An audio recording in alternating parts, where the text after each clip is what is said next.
Bonjour à tous, bienvenue sur cet épisode 12 des lives de l'IFRAB. Aujourd'hui, on a le plaisir de recevoir Julien Cortet. Comment tu vas, Julien, nouveau coach de l'Aurore Vitré depuis cette année? Bonjour à tous, bonjour Denis. Bah écoute, je vais bien.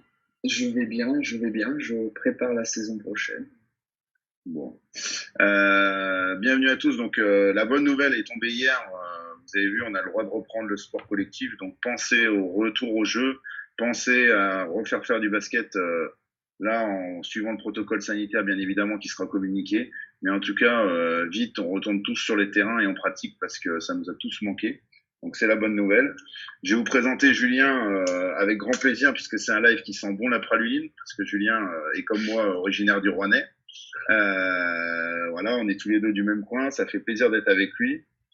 Julien, il a d'abord été joueur, une longue carrière de joueur, entre autres beaucoup en Auvergne-Rhône-Alpes dans des clubs qu'on connaît bien, comme Neuilly, Feur, Pont-Rambouze, qui est maintenant au Beaujolais, Clermont ou Le Puy. Il est parti aussi un petit peu sur Boulogne et il a fait sa transition via la formation fédérale, entre autres, en passant son DE et son DES à Feur, où il est devenu coach de l'équipe 1 après avoir fini sa carrière de joueur, et donc il a amené le club de Feur en National 1. Et Julien est parti en Bretagne depuis cette année, où il a réalisé alors en tant que joueur, je sais pas, mais en tant que coach, il a eu la meilleure saison de sa carrière en termes de classement, puisqu'il finit sixième.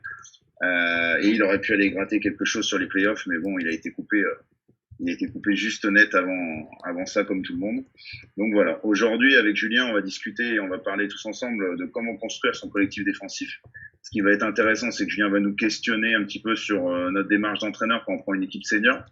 Alors, pour faire un parallèle avec le live qu'on a fait avec Anthony il y a 3 semaines, on était chez les jeunes, là, vraiment, c'est quelque chose pour les seniors et puis pour construire ce collectif défensif demain. Donc voilà, on t'écoute, Julien, et on est heureux de partager ce moment avec toi. Là, je me lance. Il faut que je lance le PowerPoint, c'est ça? C'est ça, vas-y. Alors, désolé, la technologie. Hop, ça doit être bon. C'est parfait. Alors, bonjour à tous. Tu as dit, je me lance sur le truc. Donc, ma réflexion aujourd'hui, Denis m'avait demandé de choisir mon thème. J'ai choisi un thème, c'était parce que j'étais dedans. Je suis en train de préparer ma saison et je prépare mon projet défensif. C'est ma priorité chaque fin de saison. Donc voilà, je vais vous présenter ma réflexion sur la construction d'une défense. Euh, voilà, je vous présente le plan. J'ai essayé comment dire, de donner des idées générales, d'avoir ma vision générale et de faire des parallèles avec ce que je fais en club, ce que je fais avec mon équipe. Alors après, voilà, ça n'engage que moi. Je donne pas une recette magique, une vérité. C'est ce que je pense aujourd'hui à un instant T. Donc je vais vous faire une petite introduction sur la défense. Après, d'une vision globale à une vision spécifique, parce qu'on a toujours une idée de notre défense assez globale.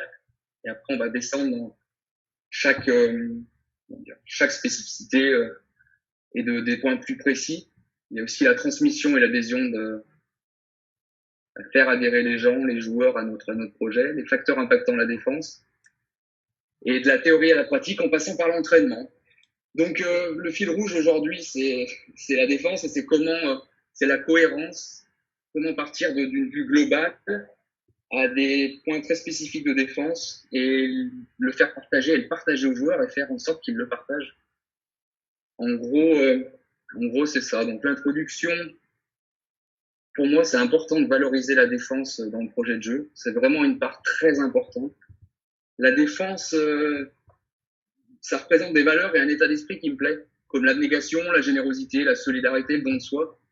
Pour moi, la défense, c'est l'équipe avant soi. On a tous un objectif commun et clairement, je pense que c'est ces valeurs qui, dans un sport collectif, vont nous mener vers la performance. Donc voilà, j'y attache beaucoup d'importance. Et par exemple, lors du recrutement, alors bon, je parle sur mon niveau, ça peut être au-dessus ou en dessous, mais j'attache beaucoup d'importance à cet état d'esprit notamment avec les joueurs que je veux recruter. C'est quelque chose de très important. Euh, pour moi, la défense fait gagner des matchs, la défense fait gagner des matchs sur du moyen et du long terme, il y a une corrélation entre l'efficacité défensive et un bon classement. Alors là, je vous montre un calcul, l'efficacité défensive sur 100 possessions sur 7 saisons avec la NM1 dans notre pool. Sur une saison, on peut le faire sur plusieurs saisons.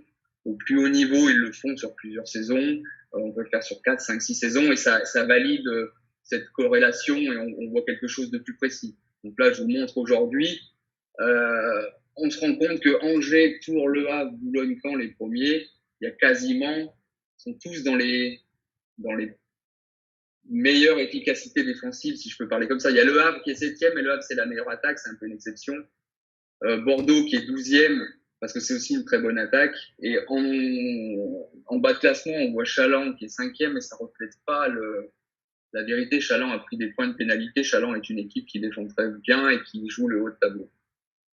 Donc, ce qui importe, enfin, pour moi, la défense fait gagner des matchs. L'attaque peut, bien évidemment, qu'il faut savoir bien attaquer, l'attaque peut faire gagner des matchs, mais sur un match ou deux, une vraie base solide défensive, sur du moyen terme, sur la durée d'un championnat, impacte vraiment positivement le classement. Je choisis aussi la défense parce qu'il y a beaucoup moins d'incertitudes qu'en attaque. En attaque, on dépend beaucoup aussi des joueurs, du pourcentage au tir. En attaque, on peut peut-être mettre le joueur et le système dans les meilleures conditions. Il reste cette part d'incertitude où il faut qu'il mette dedans. Et souvent, on dit c'est un jour sans.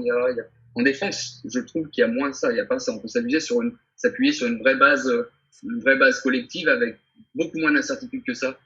Donc, je mets aussi que on dépend moins du talent des joueurs. C'est que clairement, on peut mettre en place un bloc collectif défensif et offensivement, on aura toujours le talent des joueurs. On va donner le ballon, c'est eux qui créent, ils font des choses. Je trouve qu'en tant que coach, on a aussi plus la main sur les choix tactiques, sur l'anticipation en défense qu'en attaque. Alors là, c'est personnel et c'est. Non, c'est moi, Julien. T'inquiète pas, ne t'arrête pas, c'est moi qui l'ai coupé le partage. Donc Julien, je te disais, c'est personnel. Et du coup, ma petite question, c'est quand tu es sur la corrélation avec les joueurs et que tu me parles de cet état d'esprit, comment tu arrives à le faire transpirer quand tu coaches un joueur comme Turner qui met plus de 40 points dans un match et avec une efficacité redoutée de tous, comment tu arrives à faire transpirer ce bloc défensif quand offensivement, il y a un joueur qui est dominant comme ça? Comment j'arrive à faire transpirer dans l'équipe, c'est-à-dire comment tu arrives à garder cette unité collective, cet état d'esprit quand par exemple en attaque tu as un joueur qui va à un moment donné être plutôt dominant et faire en sorte que tout le monde arrive à défendre ensemble malgré le fait que ce joueur peut prendre feu et que peut-être à un moment donné la balle bougera moins, il y a des choses comme ça. D'accord, oui, je comprends. Oui, forcément pour mettre 40 points, il prend quelques shoots. Et comment les autres acceptent de jouer offensivement pour lui et le mettre dans les meilleures conditions, c'est simple, c'est que Robert Turner, il adhère au projet défensif, c'est qu'il ne triche pas, il ne fait pas qu'attaquer, il défend il défend tout terrain, il est pleinement investi dans le projet défensif, donc il a du crédit par rapport aux autres. C'est pas l'attaquant qui prend des shoots et qui derrière se cache et c'est ce que j'ai essayé de lui faire comprendre en début de saison, c'est que le crédit, il faut qu'il aille le chercher. S'il veut que les autres joueurs jouent pour lui et le mettre dans les meilleures conditions en attaque, forcément, il faut qu'il le rende en défense. Et c'est un joueur qui a cet état d'esprit, j'ai même pas eu à me battre avec lui. Il veut défendre sur le meilleur joueur d'en face et il veut attaquer sur le meilleur joueur. Mais ce qui est important dans tout ça, c'est que justement, quand je vous disais l'attaque et la défense, tout est lié. C'est si on veut que l'attaque, ça roule et que chacun respecte son rôle, il faut que tout le monde donne en défense. Et je pense que Turner triche pas, c'est sûr, il triche pas, et c'est ce qui le rend légitime en attaque par rapport aux autres. Et je te remercie, je te laisse continuer. J'ai répondu à ta... Ouais, merci. Alors, faut que je retourne. C'est ça, partagé. Hein. Je suis désolé. Hop. Donc j'en étais... Oui, donc dans l'introduction, il y a une deuxième partie. Donc là, on va rentrer dans se questionner et construire sa défense. Alors ça, c'est des questions générales. J'en ai mis beaucoup. Je vous les passe foot, c'est quel entraîneur suis-je, qu'est-ce que j'aime, qu'est-ce que je souhaite, quelle est ma vision du basket, de la défense, à quel niveau je coach, spécificité. Enfin, une multitude de questions. Il y a autant de questions que vous pouvez vous en poser. Et je pense que c'est important, toutes ces questions, c'est de se les poser avant pour savoir ce que l'on veut, d'avoir une vraie idée globale pour savoir où vous voulez aller et ce que vous allez transmettre. Voilà, moi par exemple, je me suis posé pas mal de questions. Je pense que c'est impossible de transmettre quelque chose qu'on ne connaît pas ou qu'on ne maîtrise pas. Alors après, on se pose des questions sur ma vision du basket. Je vois le basket comme un jeu de stratégie. C'est très, très stratégique et la défense encore plus. Par exemple, j'aime l'organisation, la rigueur, le travail, la coopération. Je veux voir ça sur le terrain. Je veux voir une équipe qui me correspond. Mon contexte, j'étais en N2, je suis monté en N1, je me suis adapté. C'est plus les mêmes joueurs, c'est plus les mêmes spécificités. Et je pense qu'il faut vraiment prendre en compte le contexte. J'ai adapté ma défense. Et si je peux me permettre quelque chose, je pense aussi vraiment, c'est que c'est bien d'avoir des certitudes quand t'es coach, d'avoir des, oui, on sait ce qu'on veut, mais c'est bien de s'adapter et de toujours évoluer, de toujours se remettre en question. Il y a jamais de vérité, de trucs figés. Je pense que c'est important. Par exemple, moi, une des questions principales, c'est il y a des coachs qui ont une défense, ils la font très bien. Il y a des coachs qui ont plusieurs défenses, qui vont changer chaque match. Par exemple, sur pick and roll, ils peuvent passer du step au protect, au switch. Voilà, je peux vous donner plein d'exemples. Moi, clairement, j'ai fait le choix, j'ai une défense. Une défense. Je pense je préfère faire qu'une défense toute l'année, alors avec des adaptations et des options sur du pick and roll, sur quelque chose, mais une base défensive fixe pour être très performant dans celle-ci. Je pense que c'est important. Alors, ça vient aussi peut-être du contexte. C'est que en NM1, la qualité, alors sans faire injure à mes joueurs, mais la qualité des joueurs est moindre qu'en JP Elite ou au-dessus, ou en Pro B, par exemple. Je me dis qu'il vaut mieux répéter tous les jours la même défense parce qu'ils sont peut-être pas capables d'intégrer plusieurs défenses et de le faire très bien. Donc, il vaut mieux en faire qu'une et le faire très bien. Ça, c'est aussi un parti pris, un point de vue et quelque chose que une question que je me suis posée. Clairement. Donc,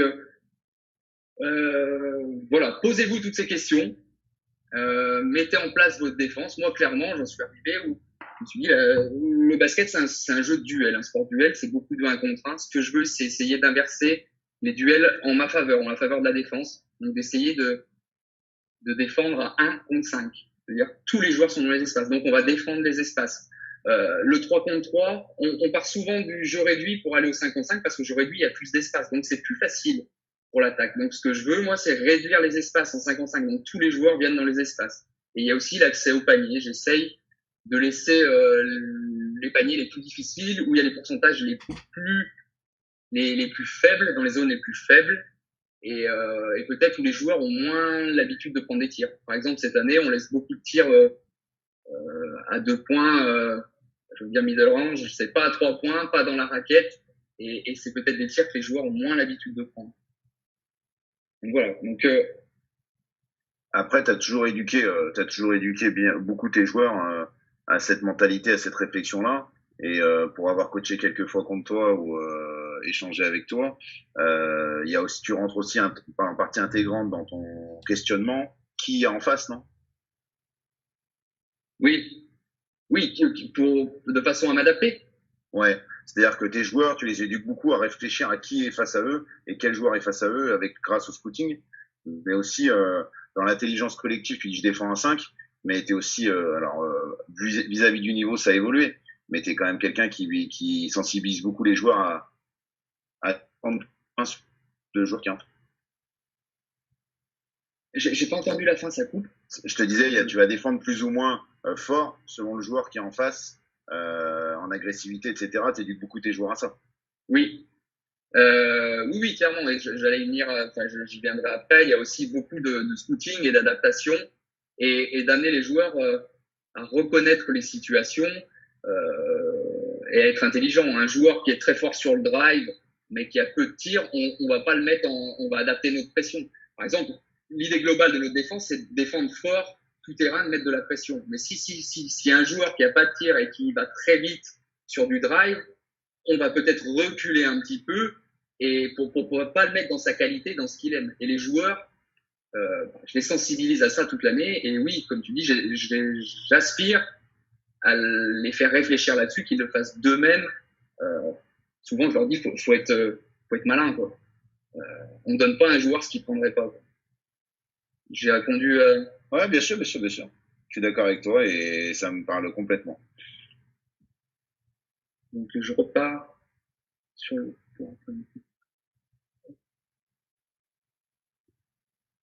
Alors, là, d'une vision globale à une vision spécifique, ce que je veux dire par là, c'est donc il faut de la cohérence, mais surtout il faut séquencer la défense.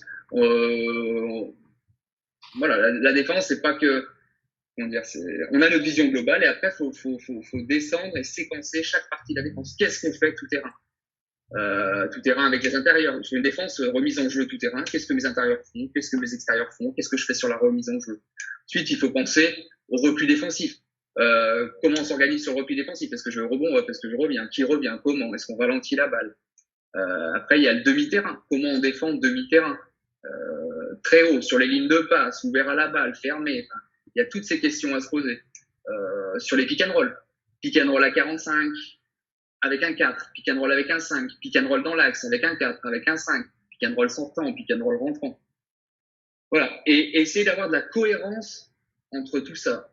Ça veut dire que sur le tout-terrain, que ce soit cohérent avec ce que je fais sur le demi-terrain, avec ce que je demande sur le repli, sur le pick and roll. On peut pas demander à un joueur de revenir, d'être demi-terrain, mettons au poste 5, de contrôler la raquette et d'être vraiment bas, et puis sur le premier pick and roll venu, lui demander de stepper. Après, il faut aussi voir ce qu'on fait sur les écrans non porteurs, sur les staggers, les flare screens, les down screens. Enfin, voilà, essayer d'anticiper tout ce qui peut se passer, toutes les situations du basket. Et il y en a, là, je vous en ai mis que 6. Il faut parler aussi du post-up. Qu'est-ce qu'on fait sur le post-up? Avec un joueur dominant, avec un joueur pas dominant, un joueur qui joue pas dos, qui se met face. Comment on défend? Comment on défend sur les fins de possession? Comment on défend sur les remises en jeu demi-terrain dans son camp? Comment on défend quand on mène de 2 points ou 3 points et qu'il reste peu de temps? Comment on défend sur le porteur, sur le non-porteur, sur les box-out? Enfin, je vais pas tout vous les faire, mais voilà, d'avoir vraiment une réflexion globale et de vraiment tout séquencer, tout prévoir et d'avoir une réponse à tout. Et aussi, je rebondis sur ce que Denis me posait, sur les incertitudes, apprendre aux joueurs à gérer, parce que nous, les coachs, on va scouter, on va travailler, on va faire plein de choses, on va anticiper, on va anticiper pas mal de choses et prévoir des choses. On va dire ça va se passer comme ça, comme ça, comme ça, il va y avoir ça. Et surtout, on peut pas tout gérer. Il va y avoir des situations de mismatch qu'on n'a pas vues. On va switcher. Il y a eu un mismatch et on est en difficulté dans la raquette. On a un intérieur sur un de nos extérieurs ou un mismatch extérieur. Enfin, d'autres choses où on est pris de court sur le repli défensif. Apprendre à gérer ces situations d'urgence et apprendre à lire ces situations et à bien réagir. Voilà, il va y avoir des choses qui ne sont pas prévues, des choses qui ne se passent pas comme on veut. Il faut savoir les anticiper et être intelligent par rapport à ça. Il y a un mismatch dans la raquette, on est en difficulté, il n'y a pas eu d'aide, rien du tout, on fait faute, on est sur le côté. Ça peut être une des réponses. Derrière, ce qui est important, c'est de structurer ses idées. Savoir où on va, où on veut aller, d'avoir une idée globale, et après de séquencer tout ça et comment pour pouvoir après le transmettre. Alors, quelles sont les priorités de nos défenses? Qu'est-ce qu'on veut pas? Qu'est-ce qu'on admet? Quel palier je tolère? Qu'est-ce que je tolère pas? Qu'est-ce que je veux de mes joueurs? Alors là, je vais parler un peu de nous, un peu de moi. La base de ma défense, enfin de notre défense, nous, c'est mettre les équipes sur demi-terrain. Mettre les équipes dans une situation favorable à la défense. Donc, c'est sur demi-terrain. C'est l'attaque rentre en compte là-dedans aussi. Par exemple, quand on est sur une remise en jeu, les match-ups sont les bonnes. Ça. Donc, s'il n'y a pas de remise en jeu, si le ballon court toujours, la priorité, c'est le repli défensif. Il faut qu'on mette les équipes sur demi-terrain. Parce que sur demi-terrain, il y a moins de paniers faciles. Il n'y a pas de panier facile qui booste la confiance sur du jeu rapide. Il y a bien moins d'imprévisibles. Tout ce qu'on a prévu, on a scouté, on a vu les plays et tout ça, on peut le mettre en place. On peut l'anticiper et le défendre sur demi-terrain. Ça, c'est le plus important. Le repli défensif, donc c'est ralentir un petit peu la balle. Les intérieurs courent vite. couvre et le poste haut et le poste bas. Et c'est une situation d'urgence, donc on n'est pas à prendre chacun son joueur. Par exemple, nous, on joue pas le repli défensif, on joue pas le rebond offensif. On joue pas le rebond offensif. Si j'ai mon intérieur qui peut le prendre, il le joue, mais j'ai jamais un joueur qui arrive de la ligne à 3 points qui va jouer le rebond offensif. C'est un choix. Et il y a d'autres choix possibles. Il y a beaucoup d'entraîneurs et il y a des qui jouent le rebond offensif parce que pour eux, c'est le premier temps de la défense.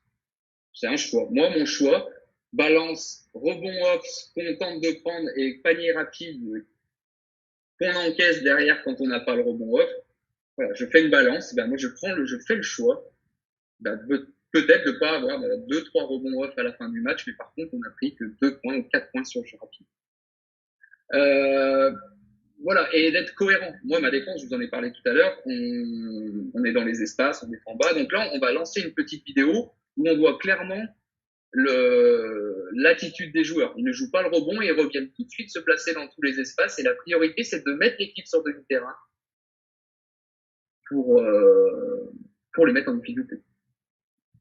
Donc là, il devrait y avoir une vidéo. Il faut suivre le shooter. La priorité collective, c'est le repli défensif. On voit une vraie volonté de vite replier. Le shooter vient dans l'espace de drive, plus bas que la balle avec son joueur. Il aide le porteur de balle à défendre. Ok. Merci pour cette vidéo, Julien. De rien. Donc, on voit clairement sur cette vidéo, le joueur qui shoot, qui est à l'intérieur poste 4, voit qu'il ne peut pas avoir le rebond, rentre et se met tout de suite dans l'espace. Clairement, c'est notre priorité. Demi-terrain, mettre les équipes demi-terrain et les mettre dans ce que nous, on a anticipé et on peut prévoir. La deuxième chose, la deuxième base de notre défense, c'est pas de panier facile, c'est le contrôle du rebond. Il n'y a rien de plus dur à encaisser psychologiquement que faire une bonne défense de 20-21 secondes, de rater le rebond et de prendre 2 points sur le rebond off, ou de se faire prendre un rebond off et de devoir redéfendre encore. Donc clairement, c'est ça, d'essayer de limiter au maximum les deuxièmes chances. Donc j'implique les 5 joueurs à lutter au sol, box-out, de très loin. Ça, c'est la base, clairement la base de ma défense. Ensuite, il y a les... Alors, je survole. Principe défensif, il y en a beaucoup, mais les consignes que je donne sur défense sur porteur, non-porteur. Les non-porteurs, ils sont ouverts à la balle. On défend les espaces. C'est ce que je vous ai dit tout à l'heure. Le 5 protège la raquette. Qu'est-ce qu'on fait sur les pick and roll? Qu'est-ce qu'on fait sur les écrans non-porteurs? Sur le post-up? Voilà, par exemple, nous, plus bas que la balle et son joueur. Alors là, si vous voyez, nos principes défensifs, alors, tous les ballons, tous les joueurs qui ont la balle au-dessus de cette ligne des lancers francs, même un petit peu en dessous, on doit être sous la ligne. Après, c'est différent quand c'est en dessous des lancers francs, notamment vers le corner. Ça sera une ligne qui part du corner jusqu'à la pointe de la tête de raquette vers les 3 points ici. Donc ici, par exemple, le poste 4 ne coupe pas la ligne de passe ici et n'est pas proche de son joueur. Parce que visuellement, s'il fait ça, il laisse un couloir de drive au 1. En se plaçant ici, il aide son joueur, et c'est ce que je vous disais tout à l'heure, c'est que je veux inverser le rapport de force. Visuellement, on aide son coéquipier et on réduit tous les espaces. Le joueur numéro 2, exactement pareil, encore plus bas. On est toujours plus bas que son joueur. Par exemple, le 3, il doit être très bas sur la ligne de fond. Je veux pas que sur un drive du 1, lui soit un petit peu haut et qu'on prenne un backdoor. C'est interdit. On est bas et dans les espaces et ouvert à la balle. Ce qu'on autorise, c'est toutes les passes qui vont loin du cercle. Par contre, on interdit les backdoors. Ça, c'est impératif. Par exemple, là, sur celle-ci, où il y a un poste haut qui est un poste 4, le poste 2, mon défenseur 2 défend la passe sur le 4. La passe sur le 4. Et si la balle vient sur le sien, il avance à la balle. Ce qui permet au 4 d'être dans la raquette et de prendre de l'espace. Et visuellement, on a un vrai bloc défensif dans la raquette. Donc exactement pareil sur son nom défensif, sur le 3 qui a la balle dans le corner. Le poste 1, s'il était ici sur son joueur en défense, il ouvre tout le poste haut. Là, en se mettant ici, il coupe la balle poste haut, il coupe le couloir de drive et il permet au 5 d'être vraiment au milieu de la raquette et de ne pas être proche de son joueur. Et encore une fois, on voit un vrai bloc défensif. Exactement pareil ici. Et là, c'est important, moi, sur les défenses de post-up. C'est comme le 5 ou le 4, un des deux intérieurs, je leur demande de beaucoup être dans la raquette et flotter. Bah, le 1, il coupe cette relation high-low. Bah, la balle est en bas, elle ne pourra pas venir en haut. Et ce qui permet au 5 d'être vraiment là et de gêner et de dissuader le jeu sur le poste bas. Voilà, les seules passes qu'on autorise, c'est loin du cercle, ici, et le 1 a largement le temps de revenir. Alors après, vous allez me dire, oui, il peut être le 5 peut poser un écran. Bon, après, tout ça, poser un écran pour l'empêcher de remonter, tout ça, on le bosse, on se met pas dessous complètement. Il y a des options et techniquement, on fait d'autres choses aussi. Voilà, donc les principes défensifs, il y en a encore beaucoup. Et il y a aussi les adaptations sur des situations précises en fonction des équipes et des joueurs. Et c'est ce que tu me demandais, Denis, tout à l'heure. Et c'est là-dessus que j'insiste beaucoup avec mes joueurs. C'est qu'on ne donne pas à un joueur ce qu'il ne prendrait pas. Un shooter, on va le mettre dans le drive. Un shooter, on va lui mettre une grosse passion, on va le coller. Mais par contre, quelqu'un qui est très fort dans le drive et dans le 1 contre 1, on va pas le mettre en surpression pour qu'il aille dans son truc. Et ça, les joueurs, ils doivent le reconnaître. Alors, bien évidemment, quand dans la semaine, il y a eu le scouting avec des infos très précises et des consignes précises. Mais d'eux-mêmes, ils doivent le savoir et d'eux-mêmes, ils doivent, j'essaye de leur apprendre à reconnaître les situations. L'adaptation, on passe sur du pick and roll, on passe dessous, on passe dessus. Nous, on switch avec tous les postes 4, mais si c'est pas un poste 4 shooter, parce que ce que je crains, c'est que comme on a un contrôle très bas, si on switche pas avec un poste 4, sur un pick and pop, il a de l'espace pour tirer. Donc l'idée, c'est de switcher avec tous les postes 4 pour éviter les pick and pop. Si c'est un poste 4 qui ne tire pas, on ne switche pas. Ça, c'est une adaptation aussi. Voilà. Enfin, je pense qu'il faut être, comment dire, intelligent et reconnaître, être malin. C'est ce que je demande à mes joueurs, être malin. Voilà. Donc après, c'est pour moi le plus important, c'est la transmission et l'adhésion.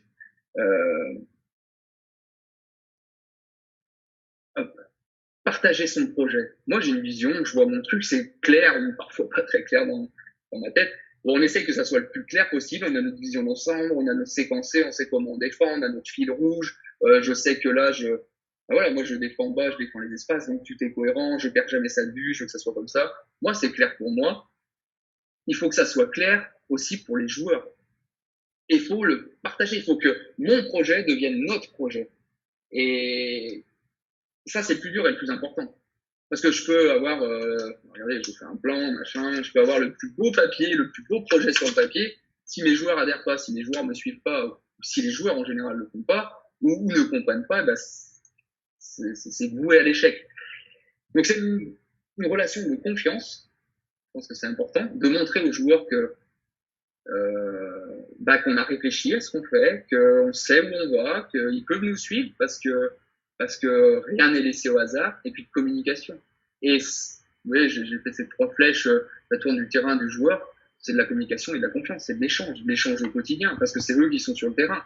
Il faut s'adapter, ils ont leur ressenti, faut pas rester figé. J'ai mon idée, c'est comme ça. Moi, j'ai mon idée, ma théorie, je vois mon truc. Les joueurs, ils ont le ressenti, ils ont plein d'idées à amener, et je pense qu'il faut c'est les écouter, échanger et améliorer et perfectionner notre projet et notre truc tous ensemble en discutant au quotidien, en modulant le truc et qu'il soit partie prenante du projet. Il faut que ça soit après, notre projet, leur projet, qui se sentent impliqués dedans. Et du coup, maintenant, tu as toujours besoin de présenter ton projet de jeu aux joueurs, ou est-ce que plus en plus, les joueurs, ils viennent en sachant ce que tu vas leur proposer? C'est-à-dire, quand tu vas recruter un joueur, est-ce que quand tu discutes avec lui, il sait pas déjà comment tu fonctionnes, parce qu'il t'a joué, etc. Alors qu'au début de ta carrière de coach, je pense qu'il fallait plus que tu expliques comment tu bossais, non?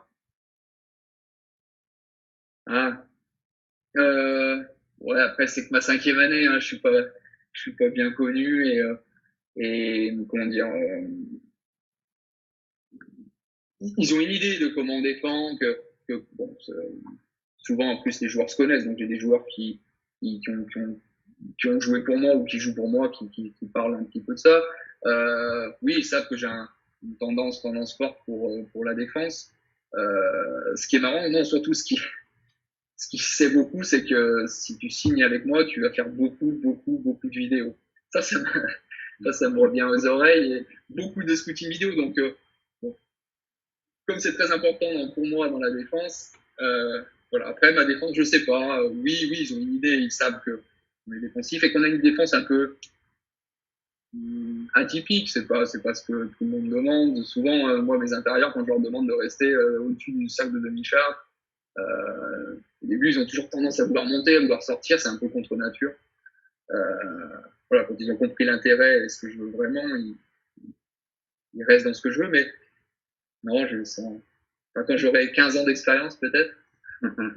Non, par contre, ce qui est intéressant, c'est que c'est peut-être plus facile de faire adhérer maintenant, entre guillemets, avec les résultats, de montrer que ça fonctionne. C'est quand même plus simple que quand on démarre et qu'on dit bon, allez, suivez-moi, mais j'ai pas l'expérience et le recul pour l'instant.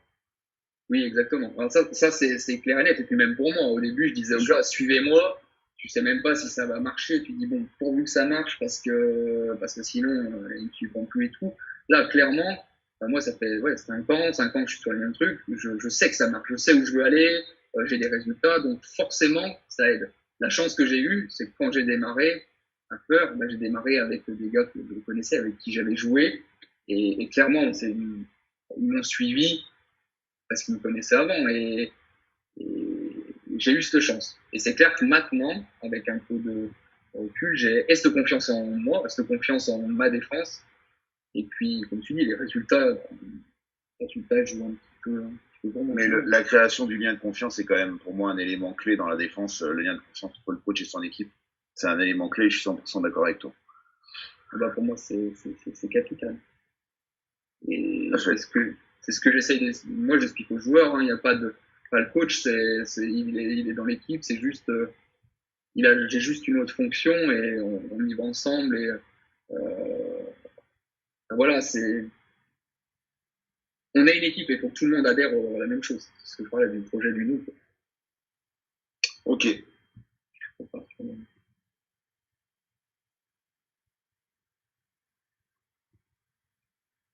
Donc là, on a parti sur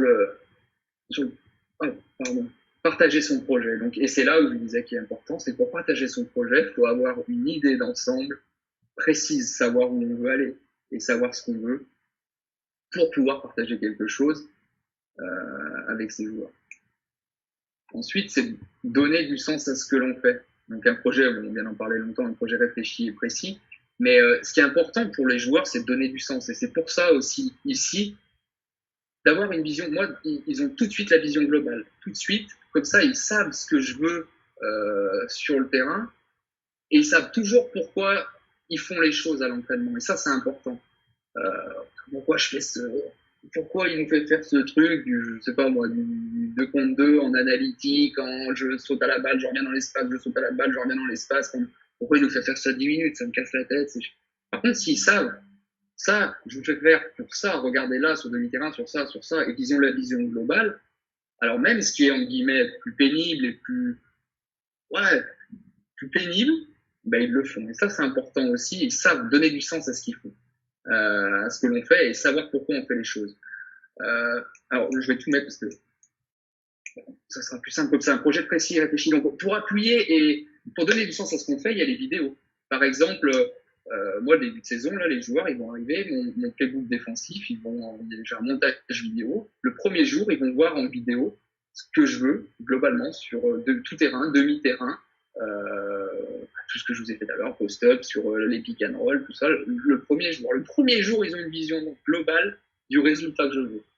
J'ai fait un montage de cette saison. Et comme ça, ils savent tout de suite où on veut aller. Le projet, ils l'ont en tête. Ils ont ma vision. Ensuite, on peut l'argumenter avec des stats pour leur vendre les choses, pour leur vendre le truc. Les gars, moi, je vais regarder les stats. Je vais regarder ce qu'on encaisse sur contrat, sur jeu rapide, et ce qu'on encaisse sur rebond off. Bien évidemment, c'est la base de notre défense. Donc, ce que je regarde, c'est en lien avec ce que je veux. Je vais leur montrer les stats. On va laisser pour argumenter aussi, pour vendre ma défense. On va laisser, par exemple, ces zones de tir et ces zones de tir. Regardez, c'est des zones à pourcentage faible. Voilà, et c'est des zones pas faciles où on shoot peu. Donc, les joueurs n'ont pas été habitués. Donc, on se sert de toutes les données possibles pour vendre notre projet. J'insiste, et cette année, je vais le mettre en place. Ça fait quelque temps que j'y pense, c'est les stats cachés, par exemple. Les stats cachés, c'est tout ce que les joueurs font bien défensivement. Les box-out, les duels gagnés, provoquer une charge. Moi, je veux que toutes les troupes dans la raquette soient bumpées. Le gars qui a bumpé 2-3 bonnes coupes dans la raquette, c'est valorisé. Exactement comme des stats. Il y a rebond, il y a point, tout ça en coche. Et là, ça sera pareil, c'est pareil. Sauf dans les espaces. Je suis sur le porteur, boum, passe, je suis tout de suite dans l'espace. Essayez de valoriser tout ça. Je mets stats cachés parce que c'est ce qui, on parle que d'attaque ou de. Je pense que c'est important aussi de valoriser la défense et les défenseurs avec ça. Après, ensuite, il y a argumenter ses choix. Pourquoi on fait ça? Pourquoi je veux le repli et pourquoi le repli et pourquoi on joue pas de rebond? Parce que je vous en ai parlé tout à l'heure, parce que j'ai fait la balance. Je l'explique aux joueurs. C'est toujours une histoire de ce qu'on laisse et ce qu'on prend. Bien évidemment, derrière, il vaut mieux avoir raison et avoir on y met des calculs et avoir réfléchi un petit peu, parce que les joueurs sinon vont vite nous mettre notre défense à mal.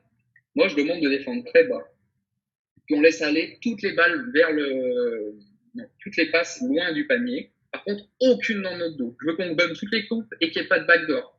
Parce que pour moi, c'est plus facile d'avancer sur le ballon.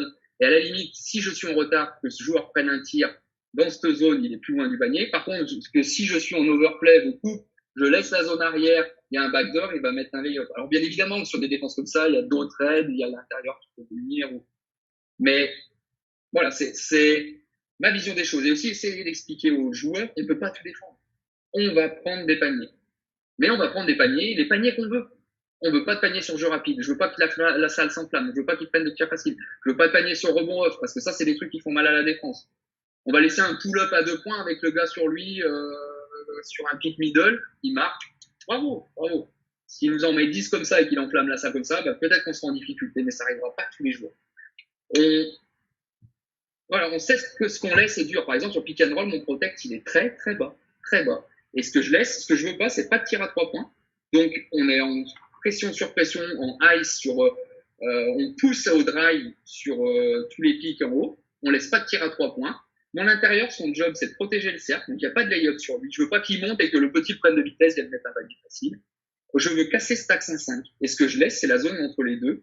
Un pull-up avec un tir, avec parfois quelqu'un dessus. Et voilà, en sachant que le pourcentage peut baisser, quoi.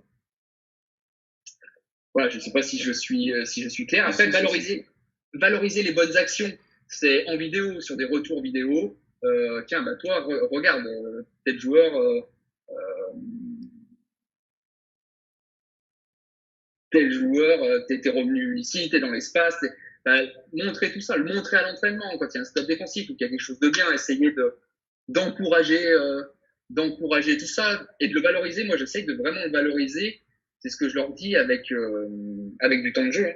Moi, le temps de jeu, les joueurs, ils le gagnent en défense souvent et je suis très sensible à ça. Je leur montre que j'ai vu, qu'ils savent et qu'il y a un lien entre je suis passé de 18 minutes à 22, 23 minutes sur les derniers matchs.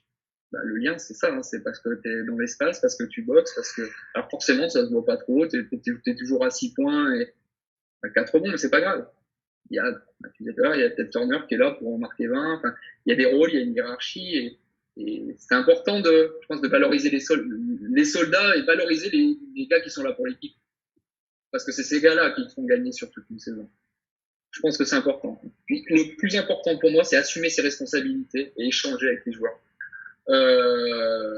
Assumer ses responsabilités. Je lève souvent la main. Alors, je lève souvent la main, c'est pour moi celui-là. On a fait un choix. Lui, on le laisse tirer. On a scouté, on le laisse tirer. Attention, il va prendre son drive. Il met 2 tirs à 3 points alors qu'on le laisse tirer. Mon joueur est à 1 mètre, il se tourne, il me regarde. C'est pour moi, c'est pour moi. L'assumer, parce que si là je dis le coach il m'a dit pas défendre toute la semaine, il nous dit ça, là en match il faut assumer ses choix et assumer ses choix aussi sur sa défense globale. Par exemple, moi je laisse le pull-up, le gars vient de mettre deux pull-up de suite, mon joueur est dessus, il a fait son taf sur la défense du pick, mon intérieur il a fait son taf, il n'a pas laissé l'accès au cercle, il y a deux pull-up, 3 pull-up, il me regarde, l'intérieur il va me regarder, il va me dire je monte un peu, l'extérieur va me dire c'est pour moi, les gars. Très bien toi. Alors, bien évidemment, s'il y en a 3, 4, 5, je vais m'adapter. Et c'est là où je vous dis, échanger avec eux. Comment on pourrait faire en match, en point mort, machin. J'ai mon idée. Mais de vraiment assumer, savoir ce qu'on va laisser et pas laisser, ce que je vous disais tout à l'heure. On ne peut pas tout défendre. Mais on sait ce qu'on veut et ce qu'on veut pas. Et l'assumer. Comme ça, on le partage. Et c'est toujours, on en revient à la diapo d'avant, de la confiance. Les joueurs, ils font confiance aussi pour ça. Voilà l'idée. Donc là, une fois qu'on a transmis tout ça, quand on a notre projet, qu'on a transmis tout ça, il y a des facteurs qui favorisent la défense. Ce qui impacte, favorise, ou je dis favorise, mais qui défavorise la défense, notamment l'attaque, il y a des facteurs qui favorisent, mais notamment les balles perdues qui défavorisent l'attaque. Donc des facteurs qui impactent la défense, il y a l'attaque. C'est pour ça que je vous disais tout à l'heure, attaque, défense. Du moment qu'il y a une remise en jeu, c'est une situation favorable à la défense. Il y a les bonnes match-up, on contrôle le rythme, on sait exactement ce sur où on va aller, ce qui va se passer. Donc remise en jeu, ça veut dire panier marqué. Donc si on marque beaucoup de paniers, si on attaque très bien, on va faciliter notre défense. Ce qui est important aussi sur les remises en jeu, savoir c'est les remises en jeu pour violation. Moi, ce que je demande à mes joueurs, c'est j'ai la balle, ils sont en surpression sur moi, j'arrive pas, enfin j'attends le gars qui sort du stagger, je peux pas lui mettre.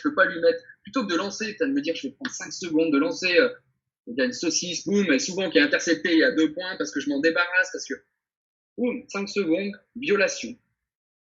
Ok, on va sur le côté, c'est balle perdue. Mais c'est pas balle perdue avec contre-attaque, panier encaissé sur jeu rapide, l'équipe est galvanisée, bon, encore monter plus en pression, balle perdue. Ok, on se met on met la balle, l'arbitre prend le ballon, on se replace, on est dans notre zone. Par exemple, ça. Moi, je demande à mes joueurs de ne jamais sauver une balle s'ils sont pas sûrs à 100%. Là où on court, la balle est en l'air, je la prends, je la lance comme ça, une fois sur deux, elle est à l'adversaire, il va mettre une contre-attaque en infériorité numérique, par exemple. Jamais. La balle, si tu l'as et que tu vois un joueur, tu lui donnes direct, sinon tu retombes, violation, on repart. Toutes ces choses impactent la défense. Donc les remises en jeu, puis on peut en parler encore beaucoup. Il y a les balles perdues, par exemple. Les balles perdues, clairement, c'est en notre défaveur. Et c'est là, je vais vous montrer une petite vidéo, tout de suite, quand on perd une balle, tout de suite, on est en difficulté et en situation d'urgence et il faut... Voilà, c'est balle perdue très, très, très dangereux. Donc là, un exemple. Sur ces images, on voit l'impact de l'attaque sur la défense. On est en grande difficulté après une balle perdue. On peut voir aussi le repli des joueurs. Il y a un gros investissement, un gros effort des 5 joueurs pour être dans la raquette très rapidement. Donc donc c'est bon, là, on est sur le... Ouais. Donc balle perdue. Vous voyez qu'on est tout de suite très, très en difficulté. Situation favorable à l'attaque. On peut encaisser un panier. J'ai mis cette séquence, c'est par rapport à ce que je vous parlais d'avant. Je vous parlais d'investissement dans le projet défensif, d'avoir compris où on voulait aller et tout. On voit les 5 joueurs qui reviennent très très vite. Voilà, je pense qu'ils une façon à moi de me dire, une preuve qu'ils adhèrent au projet et que voilà, qu'ils ont compris qu'ils ont compris où on voulait aller. Et par exemple, tu me parlais de Turner tout à l'heure, je sais pas si vous voyez en bas de l'image, on le voit revenir assez rapidement, donc il est vraiment investi là-dedans. Donc je dois accélérer un peu parce qu'il reste peu de temps. Donc il y a les shooter timing, les mauvais shooter timing, on n'est pas prêt, on n'est pas organisé pour revenir en défense, ou on n'a personne de prêt, ou ça tombe dans les bras de l'équipe adverse et ils repartent de l'autre côté. Donc il y a aussi le rebond offensif. Je vous en ai parlé tout à l'heure. On le joue pas. Pourquoi on le joue? Le rebond offensif, c'est une sacrée arme pour l'attaque, sacrée arme pour la défense. Donc je ne vais pas y revenir. C'est toujours la balance. Moi, je fais le choix de ne pas le jouer, mais il y en a qui le jouent et ça impacte clairement la défense. Il y a aussi le nombre de possessions. Si toutes mes montées de balles, je marche, ça en revient à ce que je vous parlais au début, la corrélation, l'efficacité défensive. Où on est sur 100 possessions, c'est pour lisser ça, parce qu'il y a des équipes qui marchent et il y a beaucoup moins de possessions, donc il y aura beaucoup moins de défense. Nous, je sais que je demande à mes joueurs de courir, de toujours relancer. Donc, tous ces facteurs impactent la défense. Il y a aussi clairement le scouting, donc par rapport à ce qu'on disait tout à l'heure, beaucoup de vidéos, beaucoup de scouting, d'analyse, les forces et faiblesses de l'adversaire, la connaissance de leur play. des plays qui jouent souvent, des temps forts de leur play. Ce play, il est pour ce joueur, ils vont jouer là, donc on anticipe pas mal de choses. La connaissance des joueurs adverses, attention à celui-là sur les staggers va curler, celui-là sort tirer, si on sort fort, il va feinter, il tire, enfin, voilà, d'essayer d'avoir un maximum d'infos sur l'attaque adverse pour stopper, pour essayer de les stopper avec notre défense. Et derrière, avec tout ça, on fait une stratégie, des adaptations défensives, mais toujours moi, avec toujours ma défense, une défense, mais on fait quelques adaptations, on cible des points précis, on sait exactement ce qui peut nous mettre en difficulté, nous, donc on va travailler là-dessus et s'adapter, et où nous, on veut les mettre en difficulté. Ils ont 2 joueurs qui scorent beaucoup sur des choses très précises, et ben on va préparer tout ça. Et là, ça a vraiment un impact sur la défense. Ce qui est très important, c'est mettre chaque joueur, je mets maximise le potentiel. Alors un exemple, je le fais rapidement. Rob Turner, il est très fort sur l'homme. Louis Prolac, un peu moins de qualité athlétique, mais plutôt très malin, toujours dans les espaces, soit à la balle, tout ça. Là, par exemple, je mets Rob sur celui qui joue beaucoup de pick and roll, parce que sur l'homme, il est bon, et qu'il a un peu tendance à s'oublier des fois dans les espaces. Alors que Louis, lui, c'est un peu l'inverse. Et même si je peux changer les postes, Rob peut aller sur un poste 3, 2, 3. Je le mets où il est le meilleur, et chaque joueur, ils ont essayer de les mettre dans leur qualité. Je sais pas si je suis clair là-dessus. C'est d'essayer de mettre, pas de problème. Voilà, de mettre dans les meilleures conditions possibles en fonction de leur qualité. Et ensuite, il y a l'entraînement. J'enfonce une porte ouverte, mais c'est très important. C'est la précision, c'est de s'entraîner et de répéter les situations. Nous, on répète tous les jours, défensivement. Alors, à petite dose, mais on répète. Et de la précision des consignes. Si on veut un résultat précis, si on veut une défense précise, que les joueurs fassent quelque chose de précis, il faut que nous, on soit précis. On sache où nous, on veut aller et vraiment que la consigne soit précise. Ça, c'est important. La préparation des matchs aux situations spéciales, c'est ce que je vous disais tout à l'heure à l'entraînement, de préparer. On va anticiper beaucoup de choses, il y a beaucoup de choses qu'on n'anticipera pas. Et donc, préparez-vous à ça. Et donc, essayez de mettre des petites situations en match pour les préparer à tout ça et pour qu'ils apprennent et qu'ils se familiarisent avec ça. Et après, apprendre à communiquer, je pense que c'est important, à l'entraînement. Notamment dans la défense, le poste 5 qui est toujours en bas, qui drive la défense, à parler, toujours. Ça, c'est le plus compliqué. Quand ils l'ont pas, et moi le premier, à la base, je l'ai pas beaucoup et j'oublie des fois pendant l'entraînement d'insister là-dessus. Et souvent, je me reprends moi et je reprends les gars là-dessus. Apprendre à communiquer tout le temps. Le 5, il voit tout. Attention, ça coupe. Attention, switch. Nous, on a beaucoup de switch à 3. Et c'est le 5 qui prend toutes les descentes. Là, faut qu'il parle parce que les autres joueurs, ils ont pas la vue ils voient pas ce qui est derrière et c'est lui qui doit manager tout ça. Ça s'apprend à l'entraînement.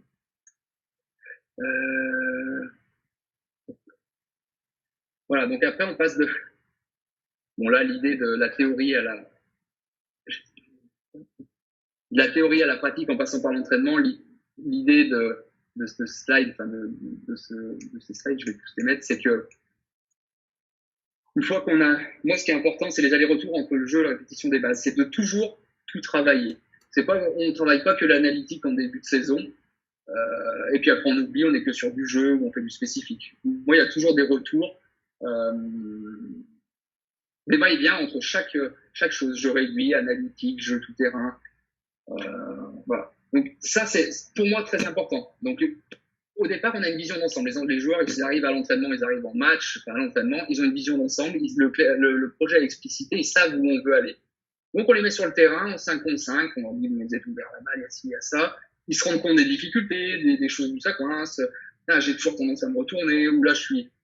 Du coup, on passe sur du jeu réduit. Quand on a identifié les problèmes, maintenant je sais où vont être les problèmes, mais les joueurs, comme ça, ils le sentent, ils le palpent. Derrière, sur le jeu réduit, ils savent pourquoi on passe sur le jeu réduit. Quand sur le jeu réduit, la situation précise, ils l'ont vu dans le 5-5, ils savent pourquoi on va là. C'est ce que je vous disais aussi tout à l'heure, c'est mettre du sens à ce qu'on fait. Et ensuite, on va descendre dans du jeu guidé, des situations analytiques où ça va être vraiment guidé, de la répétition, la balle est là, je rentre, ou je ferai voir des situations. Et ça, c'est important. Et il y a toujours un aller-retour, toujours des allers-retours entre tout ça. Et voilà, pour toujours s'améliorer et progresser. Bon, ça, c'est important pour moi. moi, le travail au quotidien, donc je vous ai dit qu'une des bases de ma défense, c'est le repli défensif. Donc il y a l'explicitation claire des principes. Donc c'est ralentir tout de suite la balle. Ralentir, ça veut pas dire mettre une pression, c'est se mettre en opposition et pas laisser prendre de vitesse. Il y a mes deux intérieurs qui doivent couvrir. On couvre le poste haut et le poste bas. Les autres joueurs, situation d'urgence, on replie tous. Ça, c'est impératif. Alors après, bien sûr, on replie en voyant la balle. On est opposé à la balle tous dans les espaces. C'est ce que vous avez vu tout à l'heure. Et on répète. Et pour moi, le repli défensif, le plus important, c'est le switch attaque-défense. Switch attaque-défense. On a beau bosser un repli, une organisation, une stratégie. Souvent, le joueur, il shoot et il y a ce petit temps de latence où je regarde, c'est rentré, pas rentré, c'est pas rentré, je reviens pas. Où les autres sont un peu spectateurs aussi. Et nous, on travaille à l'entraînement régulièrement, par petites doses, mais tous les jours sur ça. Le switch attaque-défense. On n'a plus le ballon, on replie. Je shoot, je replie. J'ai plus le ballon, je replie. Et cette demi-seconde, cette seconde qu'on gagne là, elle nous facilite grandement les choses derrière. Et ça, c'est important. Alors, je le mets sur des phases d'échauffement ou des situations jouées, mais souvent, le repli défensif, on bosse sur des phases d'échauffement. On bosse notre système à 5 contre 0, où les gars ont shooté, ils ont 3 secondes pour être dans la raquette pour simuler un repli défensif. Switch attaque-défense. On parle beaucoup de ça, par exemple. Derrière, il y a les principes demi-terrain. Donc là, vous allez voir deux vidéos. Une avec un meneur, un joueur qui shoote pas, où on a clairement une option défensive de le laisser, de pas lui donner le drive, et un autre qui est plutôt un gros shooter où on monte vraiment en intensité. Donc ça, c'est le principe défensif demi-terrain. Donc vous allez voir deux vidéos. On ne met pas de pression sur la montée de balle, contrairement à cet autre joueur. C'est un joueur qui peut vite prendre de la vitesse et justement, vu qu'il joue doucement, on est très bas, ouvert à la balle. Turner un peu plus proche de Turpin, c'est un shooter. Romain Grégoire bien dans l'espace du poste 4. On descend plus bas que la balle, on reste bas. Là, ce n'est pas un shooter, donc on est loin, très loin. Le 5 contrôle la raquette. Turner revient dans l'espace pour l'empêcher de prendre sa main droite. On met le joueur dans le shoot, c'est ce que nous voulions. Une deuxième séquence défensive de mi-terrain où on voit qu'on est tous ouverts à la balle. On est toujours très bas. Par contre, il y a beaucoup plus de pression sur le joueur qui veut avoir le ballon, car en l'occurrence, là, c'est un gros shooter, un fort attaquant. Sur le pick and roll, le 5 est toujours très bas. Romain Grégoire défend dans l'espace, aide le porteur de balle. Sur la reprise, il fait faute, mais on est dans ce qu'on veut.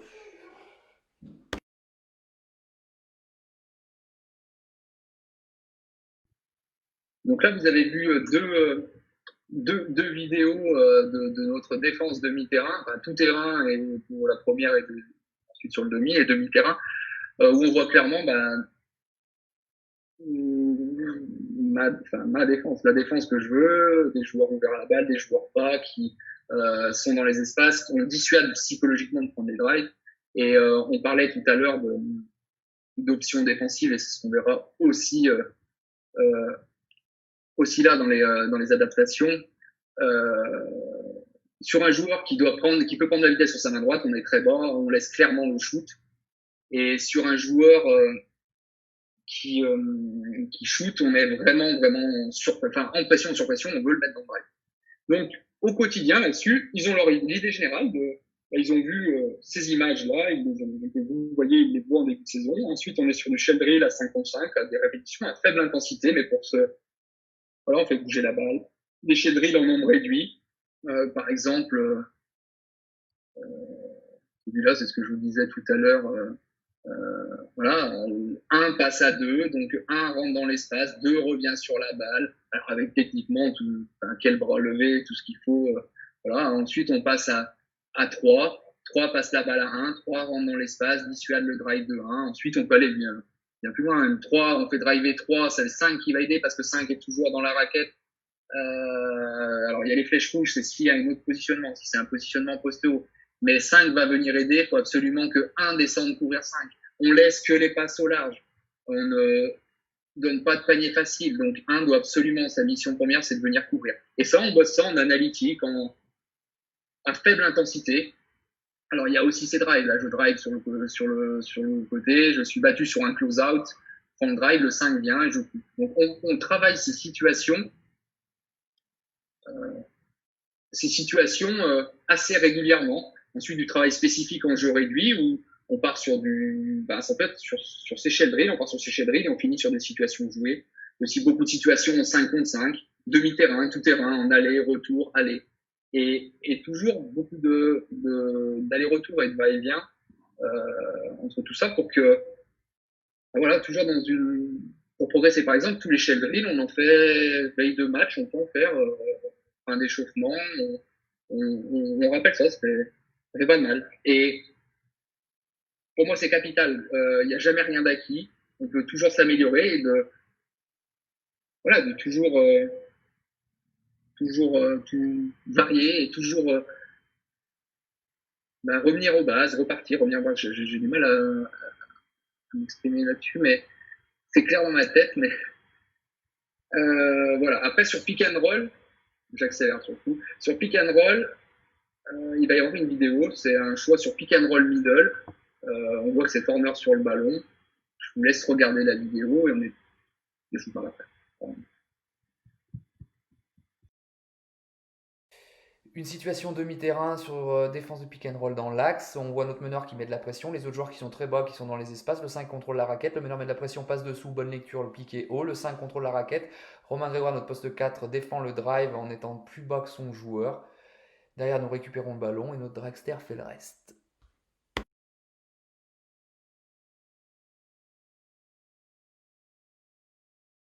Voilà, donc là, on voit une vidéo avec une de nos défenses pick and roll et on voit toujours les grands principes. Donc, ce que je veux vous montrer par là, c'est que la cohérence est toujours là. On défend le pick and roll, mais on n'a pas perdu nos principes généraux. On est toujours dans les espaces. On est toujours, le 5 est toujours très bas. Et on est en cohérence avec le projet global. Là, on voit que c'est Turner qui met de la pression parce que c'est lui qui est sur les joueurs pick and roll le meilleur sur l'homme. Les autres viennent dans l'espace. Et comme le principe défensif, comme le repli défensif demi-terrain, le pick and roll, on travaille comme ça. On part de situations jouées, on réduit, on fait de l'analytique, on prend le pic, on va doucement, les gars viennent dans l'espace, décrochent. C'est exactement le même fonctionnement et les mêmes schémas d'entraînement avec des rappels sur de l'analytique, du tout-terrain, du demi-terrain, du 5%, toujours tous ces allers-retours. Et ce qui est le plus important, alors à l'entraînement, et après là on peut le faire nous en match avec les vidéos, mais c'est faire des feedbacks. C'est faire des retours sur ce qui a été bien, pas bien en défense. Alors on le fait à l'entraînement, on le fait naturellement, on arrête le jeu, il y a ça, non, remets-toi là, comme ça. Mais surtout, c'est quand ils transposent eux en match, moi il y a des retours les lundis où c'est des retours défensifs, où on montre du positif parce qu'il faut valoriser un peu, mais aussi regarde là, t'es pas dans l'espace, regarde là, t'as pas décroché, regarde là sur pick and roll, ça, et échanger avec eux. Ouais, mais j'arrive pas à faire ça, j'arrive pas comme ça. Est-ce que je peux Vas-y, fais. Et s'ajuster, améliorer la défense. Et on en revient à ce qu'on disait tout à l'heure, c'est de beaucoup échanger, de partager le projet et de de ces analyses et de ces discussions et de ces échanges, on retrace des axes de travail et des axes de progression et de ce qu'on doit faire dans la semaine ou les semaines à venir ou les entraînements à venir. Ça, c'est important. Ça, c'est important pour moi. Et je pense pour progresser avec sa défense et que pour atteindre la performance. Quoi. Et je finirai juste là-dessus sur tout ça, c'est que c'est important. Moi, je veux le résultat. Par exemple, je demande de faire ice ou de surpasser l'écran. S'il me dit, ouais, mais je vais pas lui dire, tu places ton pied comme ça, passe comme tu veux. Tant que toi, tu passes et que le résultat est ce que je veux, fais comme tu veux. Et chaque joueur fera différemment. On a des profils moteurs différents et moi, le résultat m'intéresse. Donc, chacun fait comme il veut. Donc là, c'est un petit clin d'œil à formation DES et à Fred avec Action Type, MBTI et tout ça. Et je suis vraiment à fond là-dedans et je crois vraiment en ça. C'est que, voilà, je vais pas dire placer le pied comme ça. Moi, je veux que le résultat il soit là, que sur le pull-up, tu sois dans son dos et tu contestes le tir et qu'on le pousse dans le drive sur notre point. Qui va en arrière, en avant, le pied gauche, le pied droit, tu fais comme tu veux, comme tu as dit. Ça, c'est important. Voilà, donc je vais conclure.